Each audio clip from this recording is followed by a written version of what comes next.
আসি পরবর্তী খবরে। বাঁকুড়ার ওন্দায় চাল কলে আগুন, ভস্মীভূত হয়ে গেল 4000 বস্তা চাল সহ গোডাউন।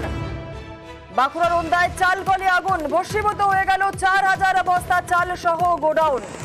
আমাদের সঙ্গে রয়েছেন আমাদের প্রতিনিধি প্রিয়ব্রত। প্রিয়ব্রত, কিভাবে দুর্ঘটনা ঘটলো, কি জানা যাচ্ছে?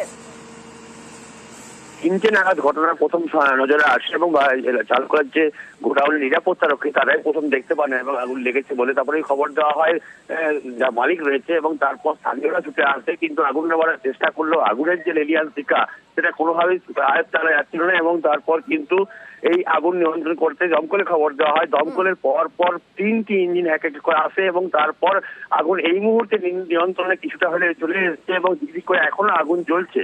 এই যে সরকারি গোডাউন, এই অদা বাজার এলাকার স্টেশন রোডের যে এই গোডাউন, সেটা কিন্তু সরকারিভাবে ধান ক্রয় করে সেই থেকে ধান চাল তৈরি করে এবং আবার সরকারকে দেওয়া হয়, সেই চাল রেশন সামগ্রী হিসাবে ব্যবহার করা হয়। এই গোডাউনে প্রায় 4000 বস্তা ধান চাল মজুদ ছিল, সেই চাল কিন্তু পুরো ভস্মীভূত হয়েছে। এছাড়াও কিন্তু আগুন ধান থেকে চাল তৈরি করার যে মিল এবং বিভিন্ন যে সামগ্রী সেটাও কিন্তু ধ্বংস হয়ে গেছে এই আগুনের শিখাতে, এমনটা দাবি করছে এই চাল কলের মালিক। জুনেলা, ধন্যবাদ। সব পুড়ে গেছে, মেশিন ঘরে নষ্ট হয়ে গেছে, বুঝতে পারছি না। নাইগার ছিল, আগুন লেগে গেছে। ইলেকট্রিকের মোটর ফটেক্স সিল্কি সব পুড়ে গেছে।